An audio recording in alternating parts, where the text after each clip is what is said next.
السلام علیکم دوستو، آج کی کہانی کا نام ہے آگ اور پانی کا کھیل۔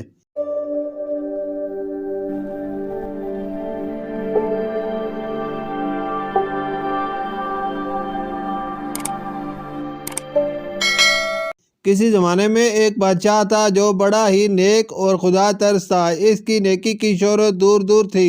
ایک دن اس کے دارالحکومت میں ایک فقیر آیا۔ اس نے بادشاہ کی نیک مزاجی اور خدا ترسی کا حال سنا تو حیرت میں پڑ گیا۔ اس کی سمجھ میں یہ بات آتی ہی نہیں تھی کہ حکومت کا انتظام اور خدا ترسی ایک جگہ کیوں کر جمع ہو سکتے ہیں۔ حکومت تو بڑی ہی دنیا داری کا مشغلہ ہے۔ یہی دیکھنے کے لیے وہ دور دراز کا پیدل سفر طے کر کے آیا تھا۔ جب وہ بادشاہ کے محل کے دروازے پر پہنچا تو اس نے ادھر ادھر دیکھا کہ شاید کوئی دربار نظر آ جائے، لیکن وہاں کوئی نہیں تھا۔ وہ اندر گیا۔ بادشاہ نے اس اجنبی شخص کو دیکھا تو نہایت اخلاق سے پیش آیا، پاس بٹھایا اور پوچھا کہ یہ شاہ جی کس طرح آنا ہوا؟ میں نے سنا تھا کہ آپ کی عملداری میں آگ اور پانی اکٹھے ہو گئے ہیں، بس یہی دیکھنے کے لیے چلا آیا تھا۔ بادشاہ فقیر کا مطلب سمجھ گیا اور مسکراتا ہوا بولا، تو دیکھ لیا؟ ہاں، فقیر نے بے زاری سے جواب دیا اور جانے کے لیے اٹھنے لگا۔ ٹھہریے شاہ جی، بادشاہ تیزی سے بولا، ابھی آپ نے نہیں دیکھا ہے، ٹھہریے میں دکھاتا ہوں۔ یہ کہہ کر بادشاہ نے سارے شہر میں اعلان کروایا کہ آج بازار خوب سجایا جائے، ہمارا ایک مہمان آج بازار کی سیر کرنے کے لیے نکلے گا۔ بادشاہ کے حکم کی دیر تھی، بس آنن فانن بازار سج کر دلہن بن گیا۔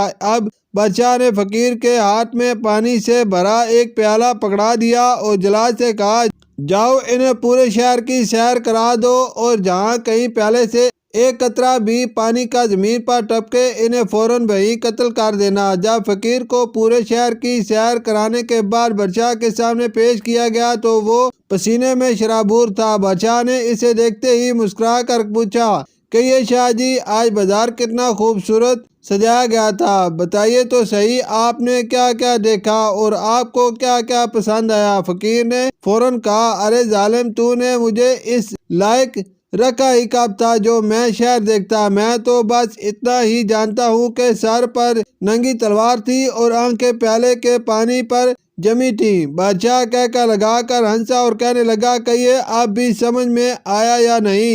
یہ ہے آگ اور پانی کا کھیل۔ فقیر کے ہونٹوں پر تو جیسے تالا پڑ گیا۔ وہ آنکھیں پھاڑ کر بادشاہ کو دیکھنے لگا۔ بادشاہ نے پھر کہا، ہاں، یہی راز ہے حکومت کے انتظام اور خدا پرستی کے یکجا ہونے کا۔